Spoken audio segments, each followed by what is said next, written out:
Kopi Bosnya. Sekarang ini kami berada di Kampung Sumangkap, Matunggong, tempat pembuatan gong terbaik di Sabah.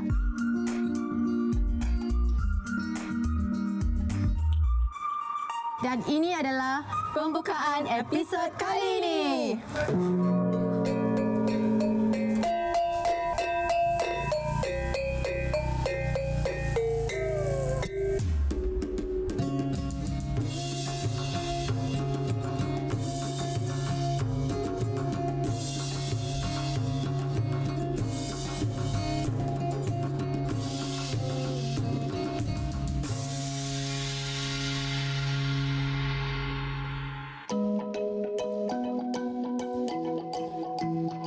Kudat adalah bahagian utara negeri Sabah yang terletak kira-kira 190 km dari kota Kinabalu yang sebahagian besarnya didiami etnik Rungus. Tempat pertama yang saya dan dua orang sumerak saya akan pergi adalah di sebuah kampung yang terkenal dengan pembuatan gong tradisional. Let's go! Dengar tak bunyi-bunyi yang ada tu? Itu adalah bunyi gong dan sekarang ni kami berada di Kampung Sumangkap, Matunggong, tempat pembuatan gong terbaik yang ada di Sabah.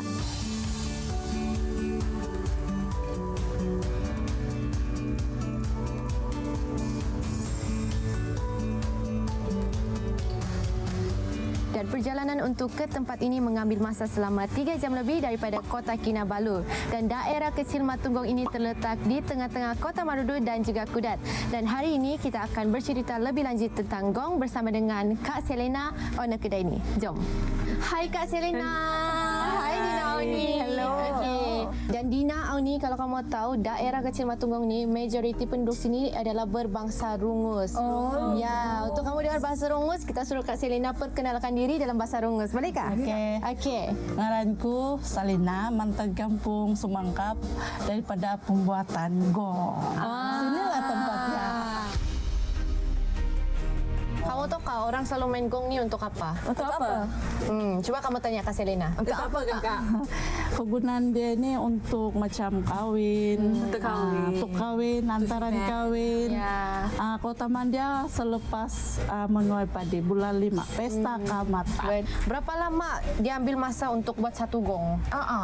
Itu tertaluk size tu. Kalau macam begini, kalau macam satu orang boleh siap dalam 3 hari lah. Kak Lina dah berapa lama buat gong?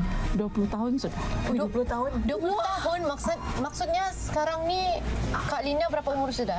42. 42. Maksudnya Kak Lina start dari 22 tahun. Betul itu.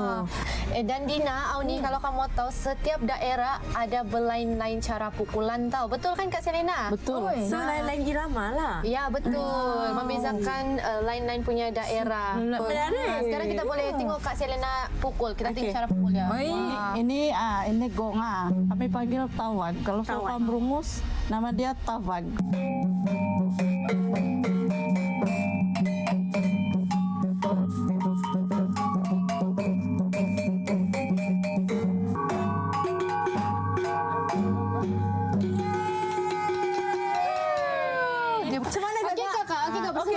Okey.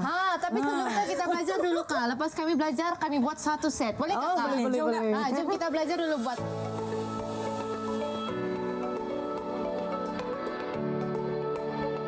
Selama kita buat dia punya daun. Oi, pin ketuk-ketuk. Bagi dia tekok. Macam buat tu.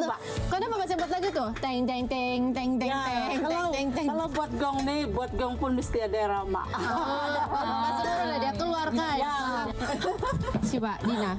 Jatuh Jatuh. Sumandak Sabah mana kau mau cari, semua lawa-lawa pandai buat gong.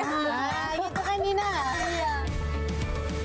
Ini tadi proses membentuk dia punya badan. Lepas badan kita perlu letak dia punya daun. Tapi untuk buat daun perlu buat welding. Tapi kakak bilang welding selalunya husband dia yang buat. Tapi kalau lepas kena welding dia tidak bunyi kan? Nah, tengok, coba pukul. Tidak bunyi. Macam mana ada bunyi? Kenapa tak ada bunyi itu? Mari set tune. Oh, buat tune dulu. Macam kita.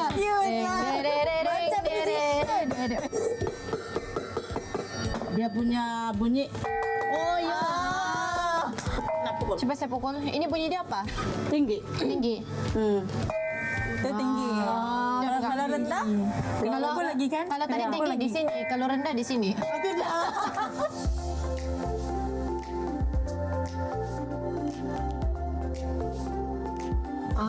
Begini ya cara dia. Ini cara dia cat. Lepas kita tube tadi kita perlu cat dia kan Kak. Jadi lepas cat dia akan berubah macam ni. Ini. Tapi kenapa dia boleh ada color kuning? Oh, itu emas. kuning. Lain lagi. Kita guna yang ini. Spray. Oi. Oh, macam tu. Kenapa mesti kuning Kakak? Kalau pink boleh? Boleh je kan? Untuk pulang sama kita. Kalau mau pink pun boleh. Ya, jadi tapi kami selalu guna hitam dengan gold kan. Ya. Sebab baju tradisi kami pun banyak kebanyakan yang hitam dengan gold. Sama Ya. lah. Kita dengar bunyi gong situ, sana bunyi gong kan. Di sini memang semua buat gong kan ni Kak? Ya, di sini semua buat gong. Habis di sini satu daerah satu industri daripada turun temurun lah.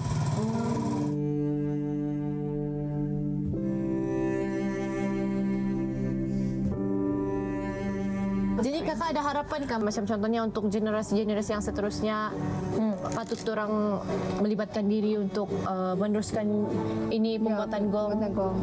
Harap-harap ada yang mau kasih terus lah kami punya generasi. Habis kami punya generasi ini turun temurun. Siapa yang macam berminat dan macam ada peluang yang lain, ada peluang yang buat gong, bolehlah untuk kasih terus kami punya tradisi ini supaya tidak pupus. Supaya dia tidak hilang zaman, tidak hilang di dalam zaman. Mesti kita belajar main gong sama belajar buat gong. Habis ini kita punya generasi turun temurun. Betul.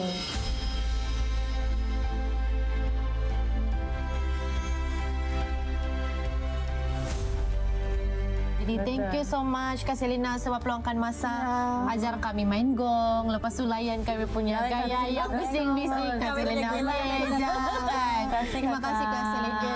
Sudi untuk mengajar kami. Ya.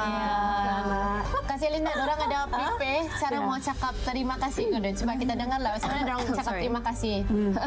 Kau sapatan. Kak Salina, kau sapatan. Kau sapatan, kakak. Semangat. Thanks for you.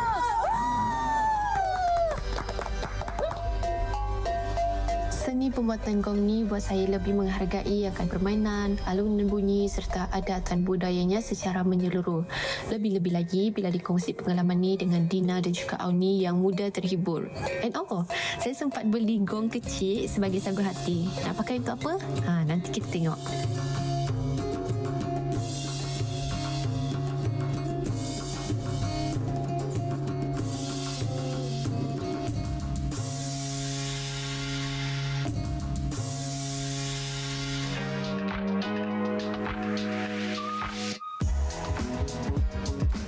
From Kudat Sabah. Ni pagi yang indah ni saya sempat jalan-jalan ambil angin di sekitar tempat penginapan kami.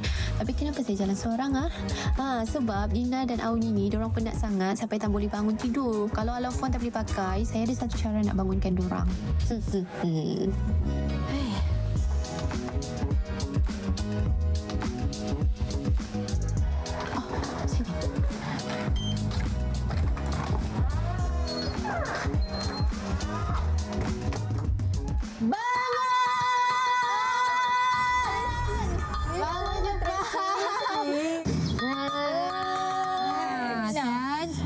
Kamu lambat bangun kan kena bangun pakai ni. Sorry lah, Kak Contoh biasa sangat. Thank you Tracy kejutkan I guna benda ni sebab serius. Alam kat phone I memang tak dengar. Okay, so lepas ni kita akan pergi tu tempat dan kita akan buat beberapa aktiviti lah yang semestinya saya rasa kamu akan suka. So jom kita tengok apa yang ada di situ. Ini. Yang ni ke? Ya. Jom kita ke Walai Tobilo.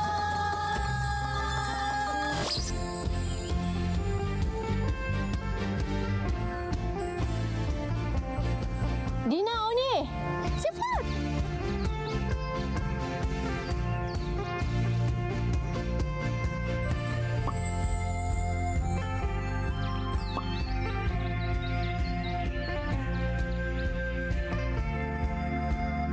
Halo semua, sekarang ni kita sudah sampai di Walai Tobilung dan di sebelah saya ni adalah pengasas tempat ini iaitu Abang Janice.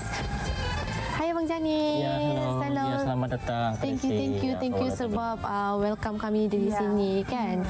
Tapi sebelum tu boleh share sikit kah apa tu Walai Tobilong?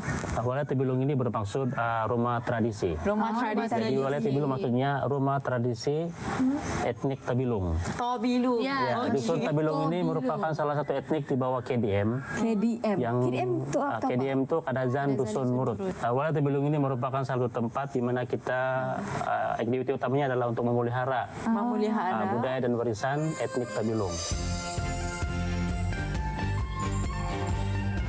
Walai Tobilong merupakan salah satu tapak budaya di bawah UNESCO Kinabalu Geopark, Global Geopark di negeri Sabah. Di dunia ini hanya 3 sahaja tempat yang telah diberi penerapan sebagai Global Geopark. Jadi aktiviti kita yang pertama ni apa Abang Janis? Aktiviti pertama kita adalah sumimpun. Sumimpun. Ya, sumimpun ataupun rendaman kaki herba. Rendaman kaki. Ya, rendam kaki. Jadi nanti saya punya kru, Saudara Edrin akan membantu kamu ataupun guide kamu untuk macam mana melakukan aktiviti sumimpun ini. Okey, terima kasih Abang Janis. Sama-sama. Dalam bahasa Tobilong panggil Pasamulian. Pasamulian. Ya, Pasamulian. Thank you, terima kasih.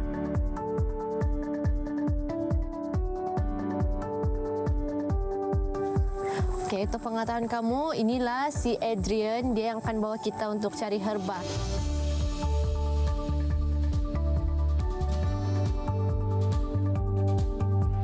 Serai wangi ini dia susah kita mau ambil lah, sebab kita kena ambil dari bawah kan.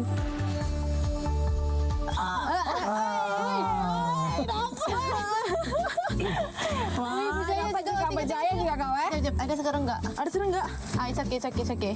Boleh dapat kerja keras. Woi, nah.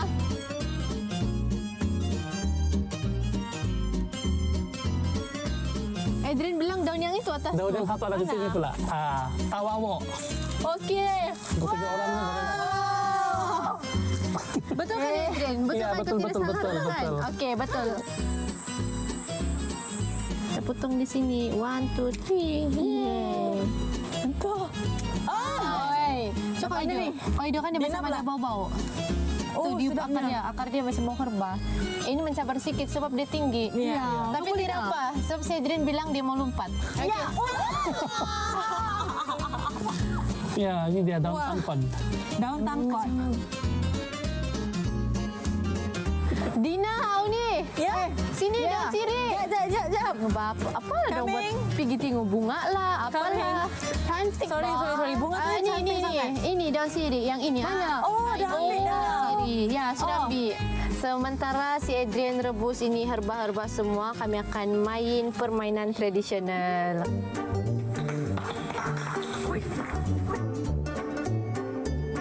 Dan sekarang ni kalau kamu nampak baju kami berbeza. Tapi untuk tahu baju apa yang kami pakai ini, saya serahkan kepada ini 2 sumandak lah. Biar orang perkenalkan. Kopi Sanangan, Rasuk Pinakai Kubaino, Rasuk Dusun Tobilong, Mantan Kota Merdu. Kemudian Okey, so baju yang kami pakai ini adalah baju etnik Dusun Tobilong yang ada di Kota Marudu. Okey, jadi Abang Jackson, sekarang ini kami akan main tubau ataupun lebih dikenali sebagai gasing. Ya. Sebenarnya ini tubau ini diperbuat dari kayu yang plastik, kayu yang keras. kayu yang keras. Tahan. Okey. Sebab kalau kita guna kayu yang lembut, dia mudah pecah.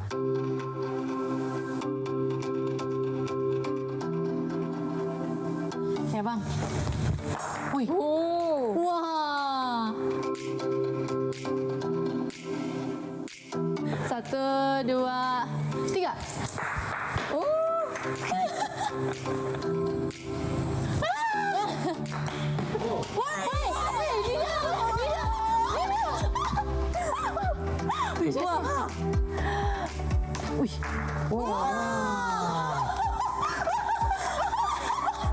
Macam tadi si Dina baling boleh, jadi saya try lah si Dina punya. Mana tahu ada ong kan Dina.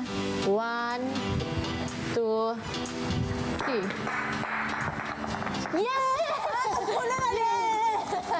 Sama.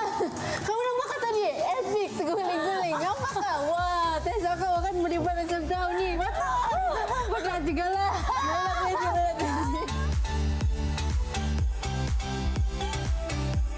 Kesemuliaan. Terima kasih. Kemulianan. Terima kasih Sap ajar kami. Sekarang baru kami tahu betapa susahnya untuk main ni. Terima kasih. Next time jumpa lagi. Ya, sekarang ni saya penat sudah. Saya mau duduk, tapi sambil duduk tu tidak mau membuang masa, kita mau buat something. Okey. Kamu apa? Something tu apa? Something apa?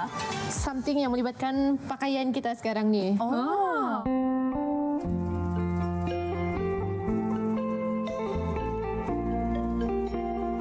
Nama saya Roslolen Sandu dari Kampung Minahasa. Orang sinilah juga asal ini. Membuat baju ini sudah 10 tahun.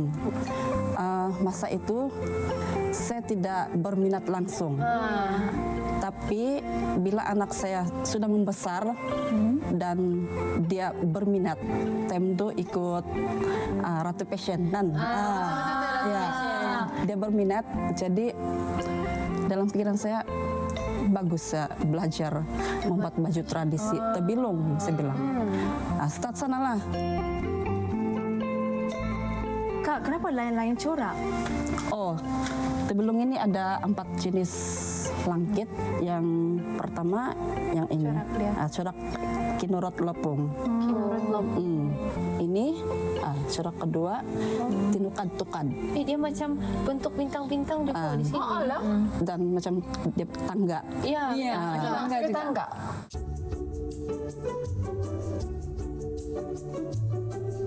Sekarang ni kami sedang tengok Kak Ros, dia terangkan macam mana cara untuk kami buat corak nan patot. Mula kita cucuk jarum sini.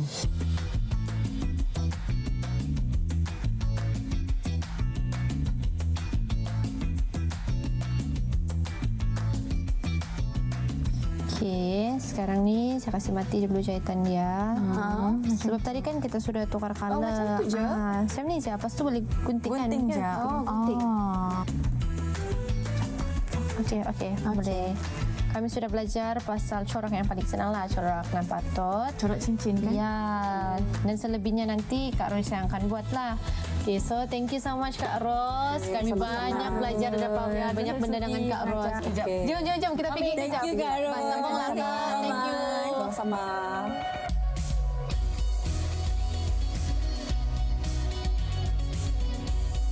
So sekarang kita akan sumimpun yaitu membuat rendaman kaki lah. Saya sudah rebus tadi tu daun herba yang kita cari itu. So dalam 10 ke 15 menit tercampur lah. Kamu relax lah. Ini yang kita petik-petik tadi tu? Iya betul. So enjoy. Alright, thank you. Saya rasa lengkap akhiri lawatan kebudayaan kami di Walai Tebilung ni dengan rendaman kaki dalam air rebusan herba tradisi yang juga dinamakan sumimpun. Terapi kaki ni sangat sesuai untuk prepare saya, Dina dan juga Auni for our next epic destination. What a way to end it.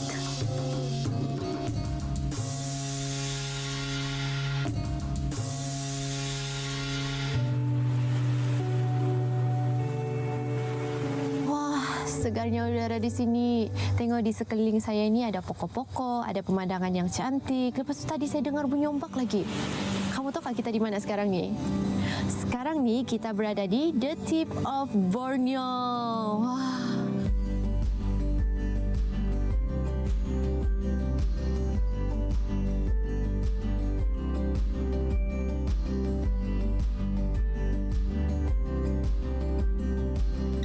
Tengoklah, aku tengok lagi orang di bawah tu sedang ambil gambar. Okey. Tapi ini cuma entrance tau. Kejap lagi kita akan berjalan 200 meter untuk berada di puncak Tip of Borneo. Jom, kita jalan dulu. Tracy, bawa kita orang pergi mana ni? Itulah, apa boleh? Dekat mana Tracy? Okey, kalau kamu tahu sekarang ni kita berada di Tip of Borneo. Tip of Borneo ini berada di tengah-tengah antara Laut Cina Selatan dan Sulu Sea. Kejap lagi, bila kita sampai di situ, kamu akan nampak pemandangan yang cantik. Okey, kamu tahu kan di sini ni kan kebanyakan suku kaum yang ada adalah Rungus. Hari itu kamu belajar pasal Murut, pasal Dusun, tapi di sini diorang punya suku kaum adalah Murut. Rungus. bagus. Kan sampai saya tersilap pula. Nasib baik kamu pick up cepat toh. Means kamu pay attention dengan apa yang saya cakap. of Itu course bagus, lah. itu bagus. Ya, kita sudah sampai tu. Wow. Ini. This is the tip of Borneo.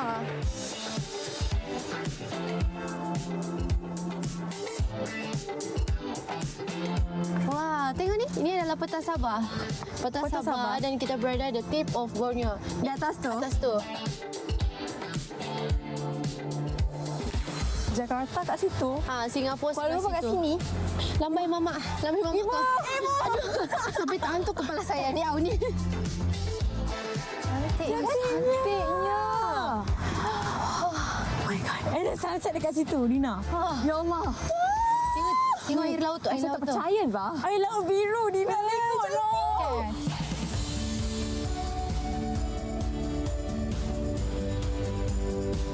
Dina, ni tadi saya dah cakapkan kita di tengah-tengah. Jadi sebelah sini ni adalah Laut Sulu, sebelah sini Laut Cina Selatan. Sandwich kat kita ni. Bukan sandwich. Kita berada di tengah-tengah. Bolehlah dikira sebagai sandwich. Saya di Sulawesi. Ya, si Dina di Laut Cina Selatan. Kau nampakkah? Tengah-tengah. Kau nampakkah ni laut besar kan? Ya. Sebenarnya tip of Borneo ni dia sekali juga dengan Borneo. Oh ya. Dan Borneo dia merupakan pulau ketiga terbesar di dunia. Di dunia. Di Betul. dunia. Kau boleh nampak lah betapa besar dia kan di Ya, sini. besar sangat. Actually ni tempat nama dia Tanjung Simpang Mengayau. Dulu kan waktu perdagangan orang guna kapal bah. Sebab ini Kudat ni dikelilingi oleh laut. Ini tidak jalan darat. Semua guna kapal saja. Jadi bila kita guna kapal kan adalah lanun. Ini orang-orang yang di sini ni pahlawan-pahlawan rumus orang pergi lawan lah ni lanun supaya itu lanun dia buat kacau. Kamu tengok ni laut macam ni besar kan cantik. Tapi dulu orang cakap di air pesisiran pantai ni penuh dengan warna merah. Kenapa? Sebab waktu pertempuran tu kan banyak orang yang terkorban. Jadi ini pantai dia jadi warna merah. Kamu boleh bayangkan kah betapa banyaknya orang yang terkorban. Uina. Kalau begitu merah. Dari sana, situ semua penuh mayat lah. Ya. Wow. Jadi itulah kenapa ni tempat kena panggil sebagai Tanjung Simpang Mengayau yang bermaksud simpang pertempuran. Tapi itu cerita dulu lah. Kan semua tempat ada cerita. Betul. Yang sekarang ni lepas beberapa tahun sudah kita macam slowly sudah apa tu orang panggil Get back to nature. ya get back to nature. Lepas tu kita menghargai embrace setiap kan. alam semula Betul. jadi betul. Kita menghargai setiap alam semula jadi yang kita ada nampak sekarang ni. Kamu tahu kah ini sunset ajar kita apa? Apa? Pengakhiran boleh berakhir dengan indah. Macam kita sekarang ni, lepas kita sudah buat banyak aktiviti, akhirnya kita menikmati pemandangan dengan bunyi-bunyi ombak. Tenang, bunyi burung. Tapi bila kita ingat balik apa aktiviti yang kita sudah buat, Best kan? Best. Lagi-lagi ni yang gong making tu. Tapi bila saya dengar kan kakak tu cerita yang generasi sekarang macam dah tak berminat sangat nak buat gong, sedih tau. Betul, sebab itu macam aset turun-temurun, Pak. Betul. Dia tak nak lah macam gong tu Mati lupa di tengah zaman. Betul. and then aktiviti-aktiviti yang seterusnya pun banyak mengajar kita pasal tradisional. Ya, ingat tak yang kita rendam kaki tu? Betul. Pasal ada kita main permainan tradisional kan. Ya. Kita macam putar balik masa. Betul. Pergi zaman-zaman yang lalu, kita lebih menghargai apa yang kita ada sekarang macam sumber air, sumber elektrik, semua benda tu kan. Betul. For now kita enjoy dulu tu view sampai itu sunset turun, okay? Boleh. Ini dulu. Cantik bah. Sayanglah korang.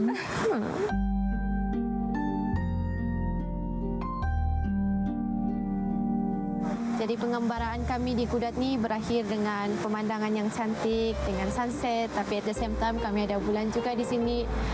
Dan untuk saya, trip Kudat ni sangat bermakna untuk saya sebab bukan saya belajar pasal tradisi, tapi saya juga belajar kenapa pentingnya untuk kita teruskan adat dan tradisi kita. Sebab nanti untuk generasi-generasi yang akan datang, dorang tidak dapat rasa dan dorang tidak akan tahu apa yang kita ada. Bila saya dengar cerita pasal Kak Selena, pasal tradisi itu yang orang-orang muda tidak lagi minat untuk buat gong, tradisi, saya rasa macam sedih. Sebab sepatutnya kita sebagai anak Sabah, kita patut ada sifat ingin tahu tentang kita punya tradisi. Sebab itulah identiti kita. Itu yang kita mau sampaikan dengan orang luar. Kasih. Come. Terus ni tengah-tengah. Jom kita enjoy sunset. Cantik kan? Dari satu sudut ke satu sudut lain di Sabah, kita dipenuhi serumpun. Pemandangan epik sebegini ternyata akan mengubah perspektif saya tentang pandangan dunia dan harap-harap Dina dan Alni juga. Destinasi kami seterusnya di mana? We shall wait and see.